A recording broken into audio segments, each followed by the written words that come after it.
जीवन में इतना समय होता है कि जहां हम भगवान को याद कर सकते हैं बिना कुछ किए। ये जब बढ़ेगा तब आप देखेंगे बिना अपने प्रयत्न के नित्य निरंतर प्रभु का स्मरण बनता रहता है। और जिस अंतःकरण में भगवान का नाम स्मरण, भगवान की स्मृति बनी रहती है, उस अंतःकरण में दुख नहीं होता। परमात्मा आनंद स्वरूप होने के कारण जिस अंतःकरण में आनंद स्वरूप भगवान का नाम है, वहां दुख को प्रवेश निषेध है। और ऐसा व्यक्ति बहुत सहज भाव से इस जगत में रहता है। इसके बारे में हम आपको बताए, एक बड़े संत है, हमारे बड़े नजदीकी है, उनको हरिओम कहते हैं। और उनका ये तरीका इतना यूनिक है कि पूछो मत। वो हरिओम शब्द का प्रयोग क्रियापद, नाउन, एडजेक्टिव, गुस्सा, गाली, सबके लिए एक ही शब्द का प्रयोग है, हरिओम। जब उनको बताना होता है किसी को कि आज की सब्जी बढ़िया हो गई, तो कहेंगे आज की सब्जी हरिओम हो गई, माने बढ़िया हो गई। यदि कोई यूजलेस आदमी आया, देखो मैं वहां जाया था, एक हरिओम आके टपक गए, हरिओम वही है ना। यदि उनको कहीं समझो बाथरूम में जाना है, तो कहेंगे सॉरी हरिओम को जा रहा हूं। उनके दिमाग में हरिओम इतना बैठ गया है कि उनको उसके सिवा दूसरा कोई वोकैबुलरी नहीं है। धीरे धीरे धीरे धीरे अपने पूरे जीवन में परमात्मा समा जाता है। ये इसका तात्पर्य है ब्रह्म कर्म समाधिना। तो प्रत्येक कर्म के साथ प्रभु को जोड़ना जिसने सीख लिया है, वह प्रभु के साथ अपने आप हो गया। अब यह जो कर्म करने की पद्धति है, इसको कहते हैं यज्ञ। माने जिस कर्म में प्रभु का आह्वान होता है, जो कर्म प्रभु के लिए किया जाता है और जो कर्म करते समय प्रभु की स्मृति बनती है, उन सभी कर्मों को यज्ञ कहते हैं। अब ये कितने प्रकार के हैं? अब 12 प्रकार के यज्ञ अगले 5-6 श्लोकों में बताए हैं। दैवमेवा परे यज्ञम योगिनः पर्युपासते ब्रह्माज्ञावपरे यज्ञम यज्ञेनैवोपजुह्वति श्रोत्रादीनीन्द्रियाण्यन्ये संयमाग्निषु जुह्वति शब्दादीन् विषयानन्ये इंद्रियाग्निषु जुह्वति सर्वाणीन्द्रियकर्माणि प्राणकर्माणि चापरे आत्मसंयमयोगाग्नौ जुह्वति ज्ञानदीपिते द्रव्ययज्ञास्तपो यज्ञाः योगयज्ञास्तथा परे स्वाध्यायज्ञानयज्ञाश्च यतयः संशितव्रताः अपाने जुह्वति प्राणम् प्राणे पानं तथा परे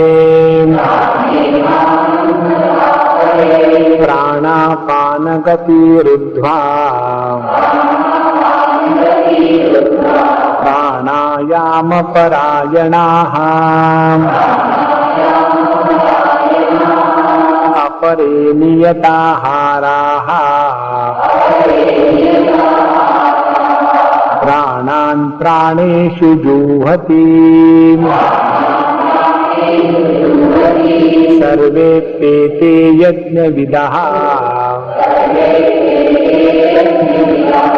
यज्ञ क्षपित कल्मषाः यज्ञ शिष्टामृत भुजः यान्ति ब्रह्म सनातनम् नायं लोकोऽस्त्य यज्ञस्य कुतोऽन्य कुरु सत्तमा एवं बहुविधा यज्ञाः वितता ब्रह्मणो मुखे कर्मजान् विद्धितान् सर्वान् एवं ज्ञात्वा विमोक्षसे। इन श्लोकों में 12 यज्ञों की बात करी है और इस सब का तात्पर्य हमने आपको बता दिया है। यज्ञ माने अपने जीवन की प्रत्येक क्रियाकलाप प्रभु के लिए हो, उसको यज्ञ कहते हैं। अब कौन से है? एक, दैवमेवा परे यज्ञम योगिनः परिउपासते। योगी लोग अपनी इंद्रियों की शक्ति बढ़ाने के लिए धारणा इत्यादि का अभ्यास करते हैं, वो प्रभु के लिए किया जाए। ब्रह्माग्नौ अपरे यज्ञम यज्ञेन उपजुह्वति। दूसरे जो है वो ब्रह्म यज्ञ करते हैं, माने शास्त्रों का पाठ इत्यादि करते हैं। फिर श्रोत्रादीन इंद्रियाणि अन्य संयमाग्निषु जुह्वति। तीसरे प्रकार के जो लोग हैं वो अपनी इंद्रियों को संयम में ले आते हैं, उसके द्वारा प्रभु का स्मरण बढ़ता रहता है। शब्दादीन विषयान अन्य इंद्रियाग्निषु जुह्वति। चौथे प्रकार के जो लोग हैं वो विषयों को इंद्रियों में समर्पित करते, इंद्रियों को मन में, इसको कहते लय प्रक्रिया। इस प्रकार से यज्ञ करते हैं। और अगले, सर्वाणी इंद्रिय कर्माणि प्राण कर्माणि अपरे आत्म संयम योगाग्नो जुह्वति ज्ञान दीपिते। जो अपने जीवन के सभी कार्यकलाप अपने आप समेट करके नित्य निरंतर प्रभु को ही याद रखते हैं आत्म संयम योग के द्वारा। इसी प्रकार से अनेक यज्ञ है, द्रव्य यज्ञ है, तपो यज्ञ है, योग यज्ञ है, स्वाध्याय यज्ञ है, दान यज्ञ है। इस प्रकार से ज्ञान यज्ञ है, भिन्न भिन्न प्रकार के यज्ञ है। और ये सभी के सभी करने वाले संशित व्रताः माने दृढ़ व्रती होते हैं। और कुछ लोग ऐसे हैं, अपाने जुह्वति प्राणम प्राणे पानम तथा परे। ये योग की प्रक्रिया है, पढ़ कर नहीं करना चाहिए। जब तक कोई योगी गुरु नहीं हो इसके चक्कर में नहीं पढ़ना चाहिए। प्राणापान गति रुद्रा प्राणायाम परायणा।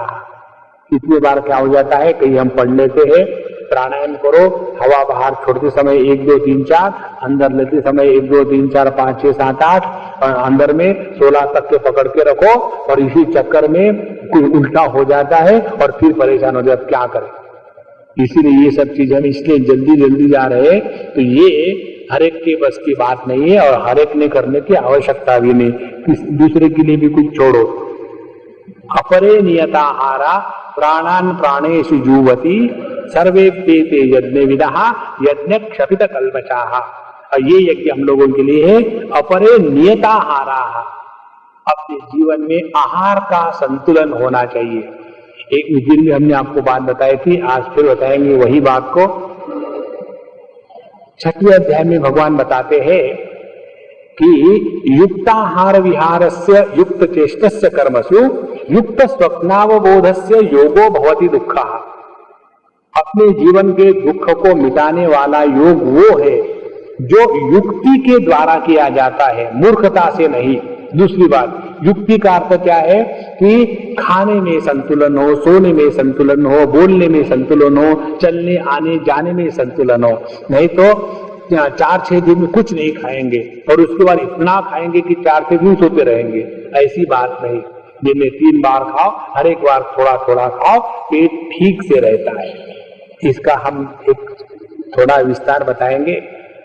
जब हम नित्य निरंतर रेगुलर क्वांटिटी में खाते रहते, जो भी खाओ, तो क्या है कि अपना ये जो डाइजेस्टिव ट्रैक्ट है, ये हाईवे, इसका ट्रैफिक कहीं जाम नहीं होता।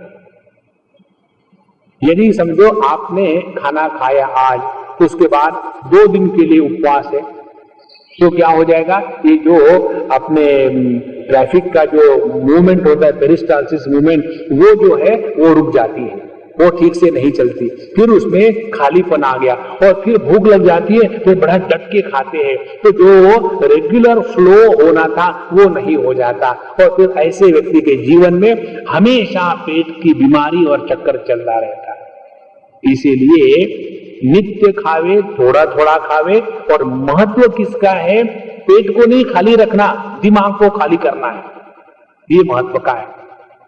तो अपरे नियत आहारा प्राणान प्राणेषु जुह्वति, इस प्रकार के सभी यज्ञ क्षपित कल्मषाः, जिन्होंने यज्ञ के द्वारा पाप नष्ट किए हैं, माने अपने मन को शांत रखा है, तो ऐसे जो है यज्ञ शिष्टामृत भुजो यान्ति ब्रह्म सनातनम। तो इस प्रकार से जिनका जीवन संतुलित है, जिनका जीवन नियमित है, जो प्रभु को स्मरण करके जीवन के प्रत्येक कार्यकलाप करते हैं, ऐसे ही व्यक्ति परमात्मा को प्राप्त कर सकते हैं।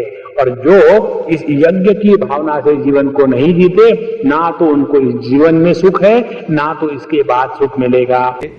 ग्लास में पानी डाल दो तो ग्लास भर जाएगा, उतना ही पानी यदि आप आकाश में उड़ा दो तो उसका कहीं नामो निशान नहीं रहेगा। अपने घर में देखते नहीं हम लोग, अगरबत्ती जलाते हैं तो कितनी खुशबू आती है, और पूरे पृथ्वी के अगल बगल दुनिया भर की गंदगी जल रही है, लेकिन उसका प्रभाव आकाश पर कुछ नहीं है। उसी प्रकार से जहां हमने अपने इस परिपूर्ण तत्व को समझा है, पहचाना है, तभी जाकर के अपने अंतःकरण के पाप पुण्य समाप्त हो जाएंगे। ध्यान से सुनना। इसीलिए जो भी कुछ हम जगत में कर रहे हैं, वो सब करते समय ध्यान रखो कि हम कहां बैठे हुए हैं। यदि हम प्रभु के साथ बैठे हैं, कोई भी संकल्प अच्छा या बुरा हमको स्पर्श नहीं करेगा।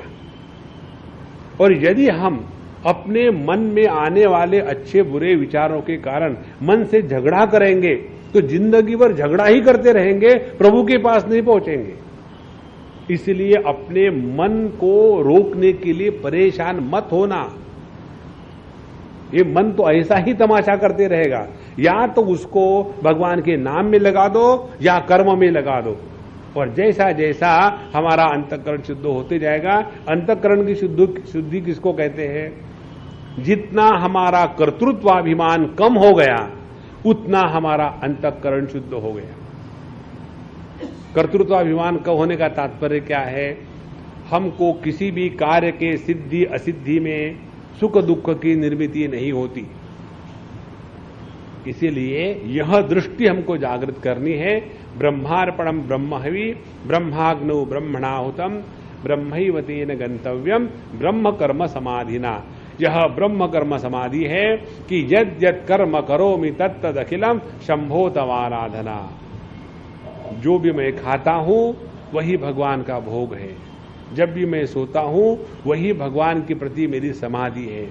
जब भी मैं चलता हूं तो वही भगवान के अगल बगल में मेरी प्रदक्षिणा है।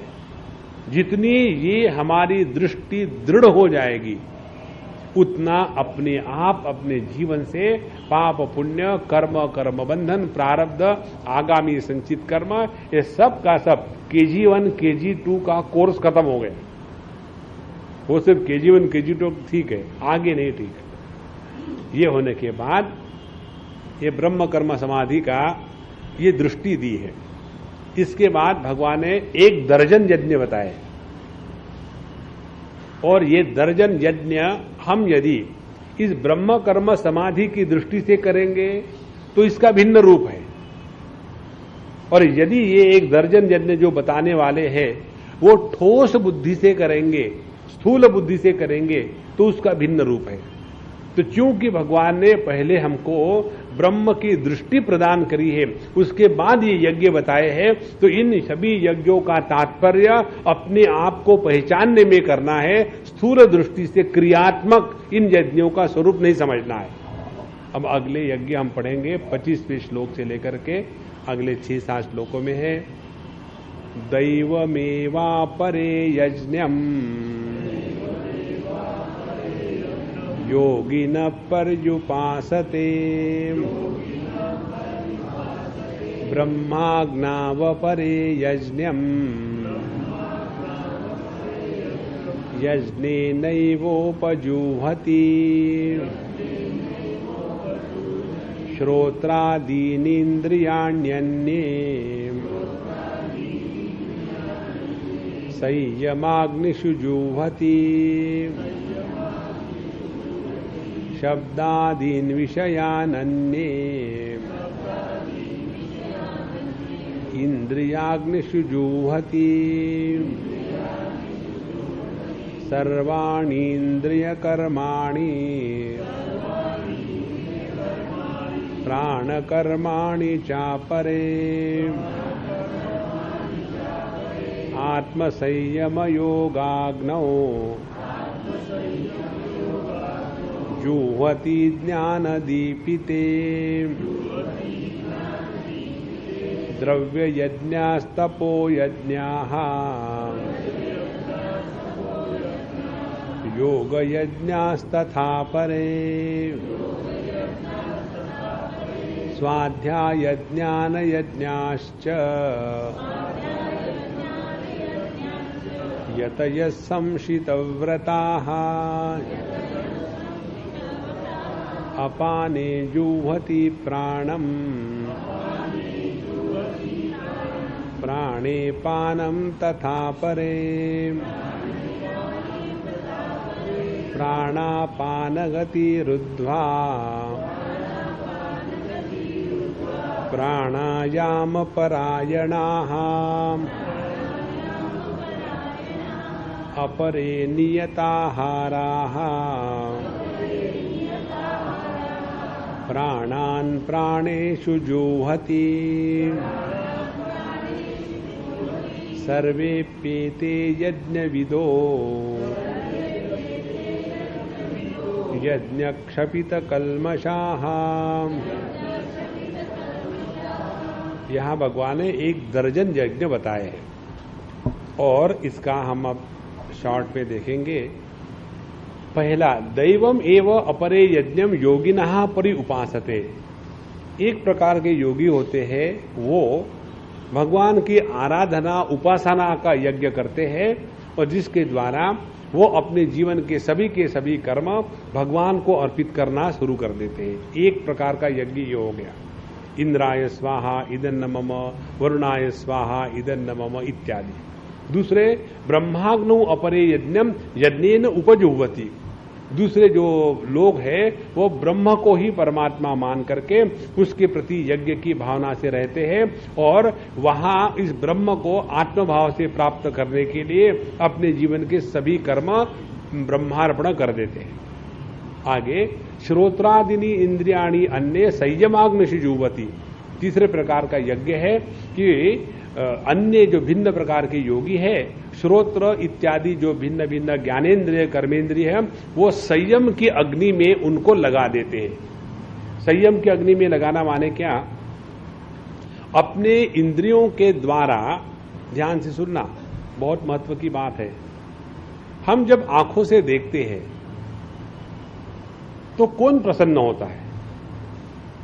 यदि मैं प्रसन्न हो गया तो जीवात्मा, और यदि इस आंखों का जो अधिष्ठातृ देवता है सूर्य भगवान, यदि सूर्य भगवान प्रसन्न हुए तो हमने आंखों के द्वारा जो भी देख रहे हैं वो हो गया आंखों का संयमाग्नि में यज्ञ। देखो, हम अपने रसना के द्वारा स्वाद का भोग कर रहे हैं, स्वाद ले रहे हैं, तो स्वाद के द्वारा स्वाद लेने वाला, खाने में बड़ा मजा आया, ऐसा हुआ तो वहां हमने यज्ञ नहीं किया।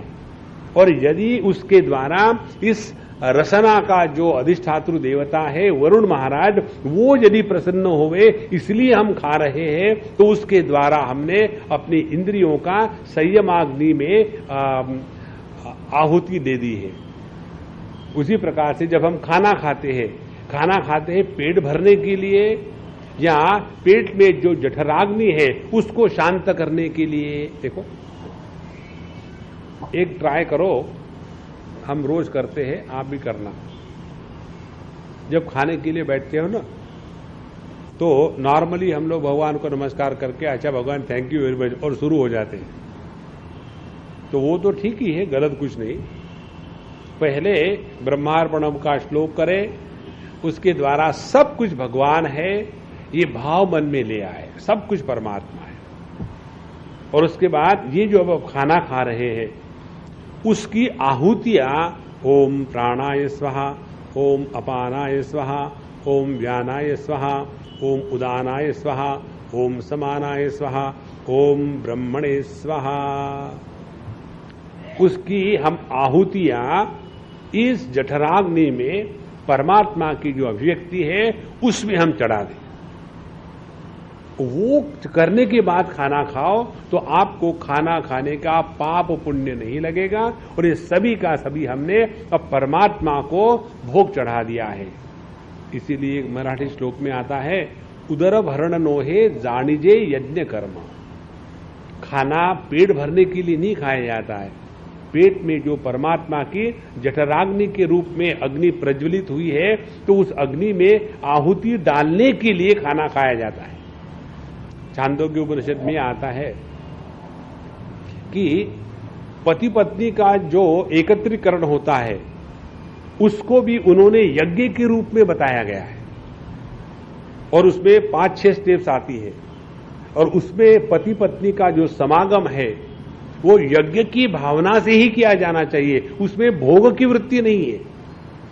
तो जहां हमारे अंतःकरण से भोग के वृत्ति का समापन हो गया और उसके माध्यम से उस इंद्रिय में रहने वाले जो भगवान के भिन्न भिन्न रूप है, अवतार है, जैसे भगवान का अवतार हमारे आंखों में सूर्य भगवान के रूप से होता है, भगवान का अवतार हमारे नाक में अश्विनी कुमार के रूप से होता है, वही भगवान का अवतार हमारे वाणी में अग्नि देवता के रूप में होता है, उसी परमात्मा का अवतार हमारे पैरों में विष्णु भगवान के रूप में होता है। इसी प्रकार से अपने 5 ज्ञानेन्द्रिय, 5 कर्मेंद्रिय, मन बुद्धि चित्त अहंकार, इन सब के अधिष्ठातृ देवता है।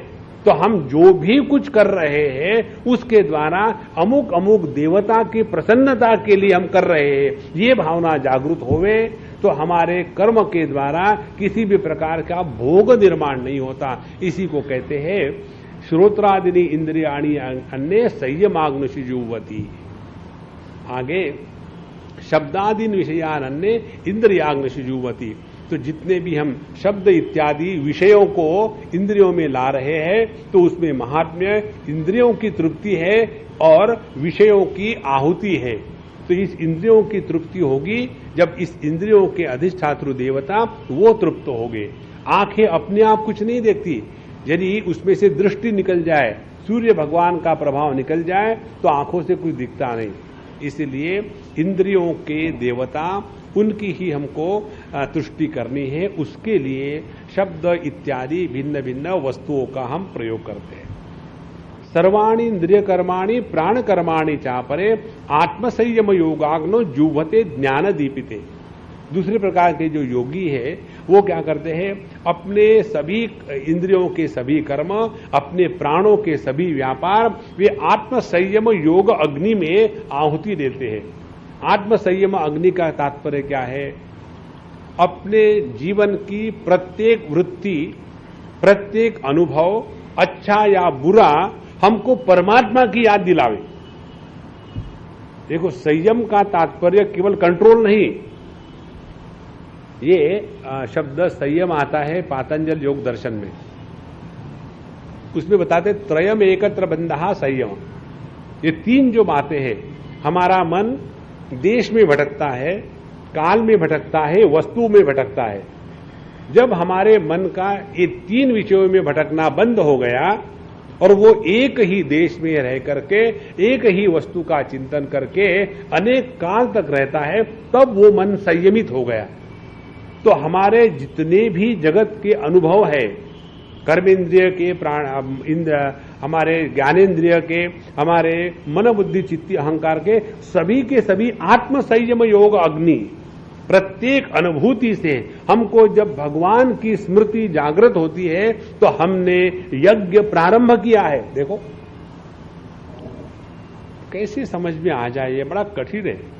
अब देखो ना, समझो आपको पता है कि आपके लड़के को या लड़की को या पोते को या पोती को कोई एक आध वस्तु अच्छी लगती है खाने के लिए,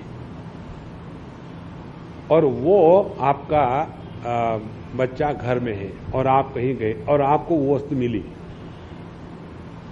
तो वो वस्तु देखने के बाद हमको पहली क्या याद आती है, अरे अपने बंडू को ये बड़ा अच्छा लगता है, और फिर हम तुरंत उसको कागज में बांध करके बंडोबंद के लिए ले जाते हैं।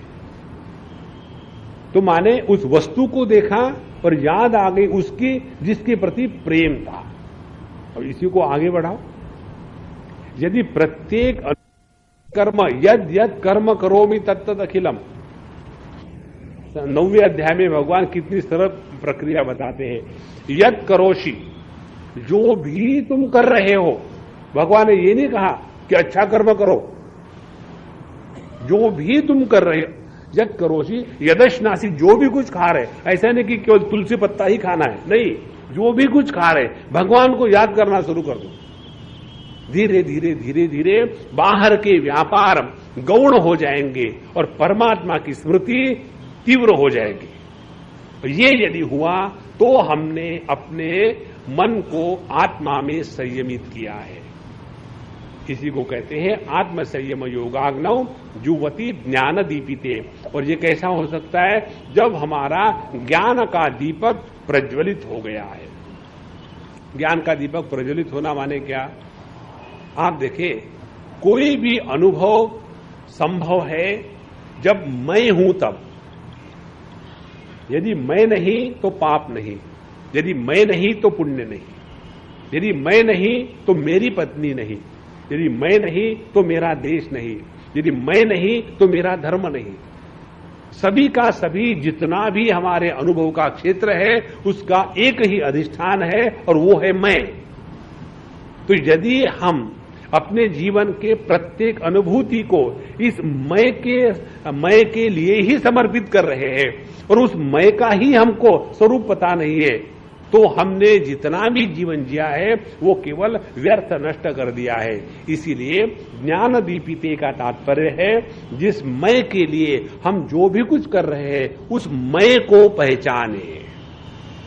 तो अपने जीवन के प्रत्येक अनुभूति के माध्यम से यदि हम इस मैं का अनुसंधान कर सके तो हमने आत्म संयम योगाग्नि में अपने सभी इंद्रिय कर्म प्राण इत्यादि को समर्पित किया है।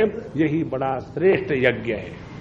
आगे कहते हैं द्रव्य यज्ञ तपो यज्ञ योग यज्ञ तथा परे स्वाध्याय ज्ञान यज्ञाश्च यतः संशित व्रता। संशित व्रता माने जिन्होंने निष्ठा से ये अपने जीवन में उतारा है। कौन कौन है वो? द्रव्य यज्ञ, एक प्रकार का यज्ञ होता है कि जिसमें द्रव्य की प्रधानता होती है। अमुक अमुक यज्ञ करना है, उसके लिए चंदा चाहिए तो पैसा इकट्ठा कर लिया, द्रव्य। और दूसरा है तपो यज्ञ, हम तो पैसा नहीं दे सकते बाबा, लेकिन हम वहां आकर के वॉलेंटियर का काम करेंगे, मेहनत करेंगे, जो बताओ हम काम करेंगे, तपस्या। तीसरा योग यज्ञ, तीसरे प्रकार के जो लोग हैं वो अपने जीवन को योगाग्नि में तपाते हैं। तो उनका जीवन यम नियम आसन प्राणायाम, उसके बाद प्रत्याहार धारणा ध्यान समाधि, इसी में अपने जीवन को लगा करके अपने आप में रहते हैं। देखो एक बार मुझे एक व्यक्ति ने पूछा, वेदांती थे, वेदांती लोगों को किसी के साथ प्रेम नहीं होता, पता नहीं ऐसा क्यों है, अपने आप को बड़े तीसमार का समझते। हम भी वेदांती हैं। अच्छा महाराज, तो उन्होंने हमको पूछा कि स्वामी जी ये लोग अपना आसन प्राणायाम करते रहते, अपने में रहते हैं, इससे दुनिया को क्या फायदा है? दुनिया के लिए कुछ करना चाहिए। तो हमने कहा आपके होने से दुनिया को क्या फायदा है बताओ पहले, फिर हम उनको लेंगे फाइल पर। तो देखो ज्ञान के द्वारा हम अज्ञान को नष्ट कर सकते हैं। अज्ञान कहाँ है? बाहर है कि अंदर है? तो अज्ञान कहाँ है? बोले मुझे क्या बोलो, आप वेदांती हो, आप बताओ। हमने कहा देखो अज्ञान अंदर होता बाहर नहीं होता। बोले ठीक है। तो फिर आप भी अपने ही अंदर के अज्ञान को नष्ट कर रहे हो, तो आप कौन सी समाज सेवा कर रहे हो? और उनका फायदा देखो, जो आदमी अपने योग प्राणायाम आसन में फंसा रहता है ना, वो दुनिया को डिस्टर्ब नहीं करता। इससे बढ़कर के और कितना फायदा चाहिए आपको बताओ। और वेदांती होगा, एक स्वयं एक किताब पढ़ेगा, दूसरे की गर्दन पकड़ के पढ़ा करके सुना के रहेगा, अब बैठो सुनो मैं सुनाता हूं। जिनको ये थोड़ा बहुत वेदांत का ज्ञान हो जाता है ना, वो चुप नहीं बैठ सकते। एक अम्मा की मुझे याद आती है, यहां की नहीं है वो, घबराना मत, दूसरे देश की। तो वो हमारे लिए खाना लाती थी, और वो और उनके पति महाराज दोनों आते थे, खाना लाते थे। तो कभी उसने बात नहीं करी हमसे। हमको बड़ी खुशी हुई कि जब बात नहीं करती कोई तो हमको अच्छा लगता, कम से कम उतने ही समय दिमाग नहीं खाए। और एक दिन हमने गलती करी, उनके पति से पूछा कि अम्मा कुछ व्रत बीत में है क्या, बोलती नहीं क्या? बोले स्वामी जी उसका कुछ पता नहीं, कभी 6 महीने मौन में रहती, कभी 4 महीने, कभी साल में, कभी 5 दिन 10 दिन, और फिर कुछ बोलती फिर बंद कर दिए। हमने कभी पूछा नहीं। तो उसके बाद जो दूसरी बार जब आई तब वो बोलना शुरू हो गई, नॉन स्टॉप पिछले 6 महीने का बदला निकाल रही थी। और जब होते फिर उसने हमको पूछा, स्वामी जी हमारे गुरु महाराज है इंडिया में, उन्होंने मुझे ये साधना बताई, आप बताइए ठीक है क्या साधना, क्या साधना बताई? बोले उन्होंने मुझे कहा कि तुम मौन रखा करो। तो हमने कहा कि आपके गुरु महाराज को मेरे भी प्रणाम कह देना, और आपने उनको योग्य प्रकार की साधना बताई, चुप हो जाओ। देखो योग की जितनी भी साधना है उसके द्वारा हम अपने अंतःकरण को शुद्ध करेंगे और एकाग्र करेंगे। हम 3 साधनाओं का आपको शॉर्ट में बताएंगे। कर्म की साधना के द्वारा हम अपने अंतःकरण को राग द्वेष से मुक्त करने का प्रयत्न करते हैं। योग की साधना के द्वारा हमारे मन में जो मनोराज्य करने का रोग होता है, देखो हम आपको एक बार बताएं, हमारे मन में राग द्वेष ना हो अच्छी बात है, किसी के प्रति राग द्वेष नहीं है, लेकिन एक ही परेशानी है क्या, हमको एक ईमेल आया, उसने वही बताया कि सारे सब कुछ ठीक है, एक ही परेशानी क्या, हम खामोखाम का विचार करते रहते, और इतना विचार करते हैं कि हमको लगता है कि हम पागल हो जाएंगे, लेकिन वो विचार रुकता नहीं। तो क्या करें?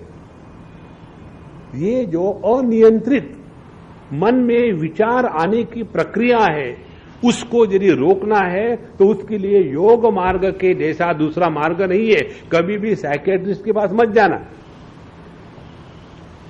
वो आपको मेंटेन रखेंगे, क्योर कभी नहीं करेंगे। आपको पता है, 2-3 डॉक्टरों की बात बताता हूं। एक हमारे मित्र है, उनका लड़का डॉक्टर बन रहा था, और उसने स्पेशलाइजेशन किया स्किन डिसीज में। तो उसकी पिताजी की इच्छा थी कि उसने हार्ट में स्पेशलाइजेशन करना था। तो उन्होंने मुझे कहा, स्वामी देखो मेरे लड़के को कितना समझाया, मेरे हार्ट की स्पेशलिटी कर ले, स्किन की क्यों? हमने कहा देखो आपसे आपका लड़का होशियार है। बोले कैसा? हमने कहा देखो स्किन के बारे में आपको मालूम है क्या, स्किन की डिसीज की कभी भी इमरजेंसी नहीं होती,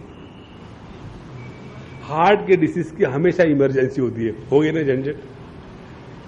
तो आराम करना है तो ऐसा डॉक्टर बनो कि कहीं इमरजेंसी में बुलाए नहीं। एक दूसरी बात, स्किन का डिसीज कभी क्योर नहीं होता, एक बार हो गया तो जिंदगी भर करते रहो, दवाई बदलते रहो और अपने फीस देते रहो। तो इसी प्रकार से हमारे इस मन को यदि नियंत्रित करना है मनोराज्य के रोग से, तो ये साइकियाट्रिस्ट उनके केमिकल दवाई से कुछ नहीं होता। उसके लिए करो योगाभ्यास। जितना हम योगाभ्यास करेंगे अपने आप मन में अनावश्यक विचारों का जो भंडार खुल जाता है वो शांत हो जाएगा। योग यज्ञ तथा परे स्वाध्याय ज्ञान यज्ञाश्च। एक तो है स्वाध्याय यज्ञ। स्वाध्याय यज्ञ माने क्या?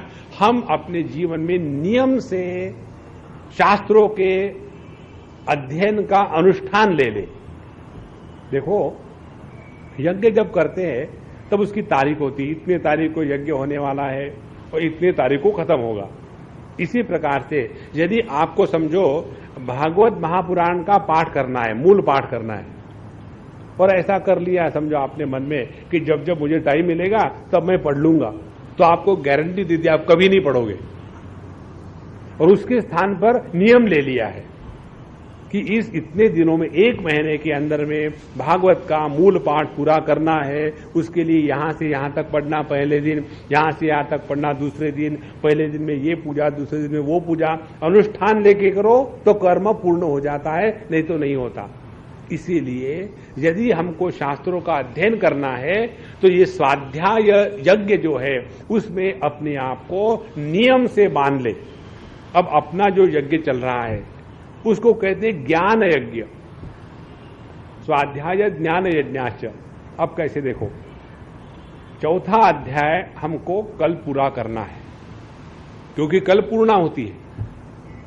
तो अपने आप विचार इस प्रकार से ऑर्गेनाइज हो जाते हैं कि जिसके द्वारा कल शाम को 7:30 बजे एकदम ओम तत्सदिति श्रीमद् भगवद गीतासु उपनिषत्सु ब्रह्म विद्यायाम योग शास्त्रे अपने आप होगा, तब जाकर के ये चतुर्थ अध्याय पूरा होगा। इसीलिए स्वाध्याय ज्ञान यज्ञाश्च का तात्पर्य है अपने जीवन में आध्यात्मिक साधना में अनुष्ठान का होना अत्यंत आवश्यक है। और जिन्होंने जिन्होंने अनुष्ठान के रूप में यह किया है उन्हीं की साधना पूरी हुई है, अन्यथा नहीं।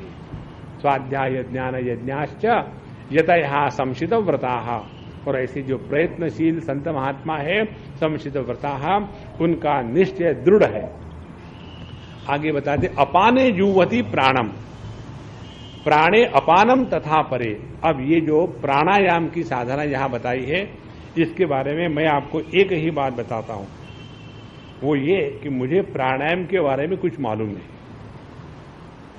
दूसरी बात ये है, प्राणायाम कभी भी पुस्तकों को पढ़ के दूसरा हवा भर रहा है तो अपन भी हवा भरे, ऐसा मत करना। उसके द्वारा बहुत नुकसान होता है। और हमको यदि प्राणायाम करना ही है तो उसके दो प्रकार हम सभी लोग साधारण प्रयत्न से कर सकते। पहला ये प्रकार है कि एक नाक से सांस को जितना अंदर ले सके ले लो और कुंभक विंभक मत करना, और दूसरे नाक से उसको धीरे धीरे पूरा का पूरा निकाल देना, और फिर उसी दूसरे नाक से फिर अंदर खींच लेना जितना हो सके आराम से, और फिर दूसरे नाक से उसको निकाल देना। ये एक प्रक्रिया हो गई। ऐसा ज्यादा से ज्यादा 5 बार करना। अंदर बाहर हवा को मत रोकना, बिल्कुल मत करना। तो कुंभक यदि मालूम ना हो तो तकलीफ होती है। और इसके द्वारा क्या होता है मालूम है, हमारा जो मन इधर उधर भटकते रहता है ना विचारों में, वो इस हवा के चक्कर में फंस जाता है। अब हवा अंदर जाए तो मन बाहर नहीं जा सकता, और फिर जब हवा बाहर निकलती है तो मन भी उस हवा के साथ लगा हुआ है। हमको इस मन की हवा निकाल देनी है, इसी के लिए केवल उसको करना है और ज्यादा मत करो। और भगवान रमण महर्षि बताते हैं वीक्षण प्राणायाम। वीक्षण का प्राणायाम का अर्थ यह है कि आप शांत बैठे हो, अब जो अपने नाक से हवा आ जा रही है अपन को क्या फर्क पड़ता है, दूर से खड़े रह के देखो, हवा अंदर गई हवा बाहर आई, अपन को क्या फर्क पड़ता है। उसको तो वीक्षण, अपने प्राणों के चलन वलन को केवल दृष्टा भाव से देखना। इतना करने से हम लोगों के लिए काफी है, नहीं तो ये प्राणायाम के चक्कर में पड़ेंगे, अपने हेल्थ को खराब करेंगे, वो बिल्कुल मत करना। अच्छा, प्राणायाम परायणा, हम परायण नहीं है, अपन को उसमें कुछ आता नहीं। अपरे नियताहारा प्राणान प्राणेश जुवती। दूसरे प्रकार के जो यज्ञ करने वाले योगी है वो क्या करते हैं, नियताहारा। सबसे बड़ी साधना मालूम है क्या है जो हम करते हैं। आप तो बड़े आत्मश्लाघी है, हाँ जी जरूर है। हमको दिन में 3-4 बार खाना खाना पड़ता है, हमारी यही साधना है। और हर एक जगह एक साल में 365 दिन और एक दिन में 3 बार हम भिन्न भिन्न घरों में जाके खाना खाते हैं और एक हाथ के यहाँ पहली बार ही जाते हैं तो उनको लगता है कि ये भैसानंद को क्या खिलाओ और क्या नहीं, और इतने व्यंजन, इतना खाना, इतने मिठाइयाँ बना दे और ये भी खाओ वो भी खाओ, और ये वो सब का सब खाते जाएंगे ना तो हमारा असली महात्मा हो जाएगा। महान अस्ति आत्मा उदरम यस्य स महात्मा। तो क्या करें, दिन में 4 बार खाओ लेकिन थोड़ा थोड़ा, नियताहारा। एकदम खाना न खाना वो भी गलत है, और खूब डटके खाना, इतना खाना कि बड़ा मुश्किल है बोलना, वो भी गलत है। इसके ये समझ में जब नहीं आता तो मालूम है क्या करते हम लोग, एकदम बहुत उपवास कर लेंगे। आज एकादशी, कल सोमवार, फिर मंगलवार आ गया, फिर संतोषी माता आ गई, और इतना उपवास करेंगे उसके कारण हमारे पेट की जो चलन वलन की प्रक्रिया है पेरिस्टालसिस की, वो रुक जाती है, और फिर दूसरे दिन डट के खाएंगे तो फिर वहां एकदम ट्रैफिक जाम हो गया, और इसके द्वारा पूरा का पूरा लाइफ किस में जाता है, खाना क्या और खाना क्या नहीं। उससे सबसे बढ़िया तपस्या ये है, दिन में 2-3 बार खाओ, थोड़ा थोड़ा खाओ। उसके द्वारा भगवान बताते 6वें अध्याय में, युक्त आहार विहारस्य युक्त चेष्टस्य कर्मसु युक्त स्वप्नावबोधस्य योगो भवति दुःखहा। दुख की हानि करने वाला तब होता है योग जब हमारे जीवन में यह आहार विहार का संतुलन है, एक्सट्रीमिस्ट ना बने। तो अपरे नियताहारः प्राणान प्राणेषु जुह्वति। इस प्रकार से वो अपने प्राण शक्ति को नियंत्रित करके अपने जीवन को हमेशा स्वस्थ रखते हैं। सर्वे पेति यज्ञ विदाः यज्ञ क्षपित कल्मषाः। ये सभी के सभी जो योगी हैं, इन्होंने यज्ञ को अच्छी तरह से जाना है, और इसके द्वारा होता क्या है, यज्ञ क्षपित कल्मषाः। यज्ञ के द्वारा उनके अंतःकरण के कल्मष माने पाप धुल गए। ध्यान से सुनना, पापों का धुलने का तात्पर्य है हमारा मन अब नित्य निरंतर प्रसन्न रहता है। जो पापी होगा उसका मन प्रसन्न नहीं रहेगा। जिसने अपने जीवन में कोई भी कर्म करने के बाद ग्लानि का अनुभव किया है वो प्रसन्न नहीं रहेगा। व्यक्ति के मन में अभिमान और ग्लानि, ये दोनों एक ही बाप के बेटे हैं, और उस बाप का नाम है कर्तृत्वाभिमान। इस कर्तृत्वाभिमान के कारण ही हम लगता है हमने अच्छा किया, हमने बुरा किया। अरे भैया, सब करने कराने वाला कन्हैया है, निमित्त मात्र भव सव्यसाचिन। अपने हृदय से ये कर्तृत्वाभिमान का विष जब निकल जाता है तब हमारे हृदय से पाप असली तरह से धुल गया है। अन्यथा जिंदगी भर मैंने ऐसा क्यों किया, मैंने वैसा क्यों किया, और रोते रहेंगे, उसका कोई अंत नहीं है।